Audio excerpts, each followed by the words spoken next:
This is an exciting video. We're going to go back over 200, maybe even 300 years ago. We're going to check out some Mexican haciendas. Jerry Brown here with Jerry Brown's Travels, and today we're on a exploration of haciendas. Now Jim Cook here is a historian, and he organizes these hacienda tour days, and I want him to explain this hacienda and how it was started, and let me just take a glimpse into what a beautiful day here in visiting haciendas. Hi, I'm Jim Cook. I've been living in the Chapala, Lake Chapala area for 8 years or so, and I've become very interested in the haciendas of Mexico. This is my friend Ruben, who is the caretaker of the hacienda where we stand right now. That's Hacienda La Calera. And Hacienda La Calera has a long history. It's one of the largest and was one of the most wealthy haciendas in the whole area here, possibly one of the wealthiest in Mexico. And it began in the earliest days back in about the 17th century. But what you see around you here was mostly built in the 18th and 19th centuries. The hacienda here, it's been around for about 200 years. So what is a hacienda? Well, a lot of people have a lot of misconceptions about haciendas. Many people think that basically it's the house.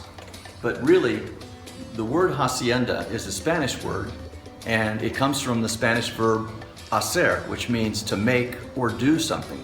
So a hacienda, therefore, is a place where something is made or something is done. And most of them, including this one, were agricultural. And they produced grains such as wheat and corn, and they produced livestock. Haciendas have a really long history in Mexican life. They go back to the 16th century when the Spanish first arrived. They started acquiring lands, and they started acquiring the right to demand free labor from the indigenous people that lived here. And they used the indigenous people to build the early structures that were the haciendas buildings.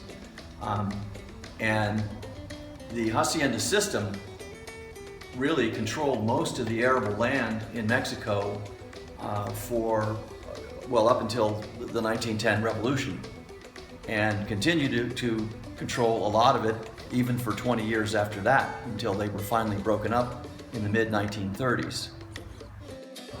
The only way a big, beautiful, expensive establishment like this could be built and be operated is if you have really cheap labor. And so the people that owned the haciendas, who were called hacendados, exploited the indigenous people and later on the mixed blood people known as mestizos. They were paid very little. Often they were paid with metal tokens that could only be used to buy goods in the hacienda's store, called the Tienda de Raya. And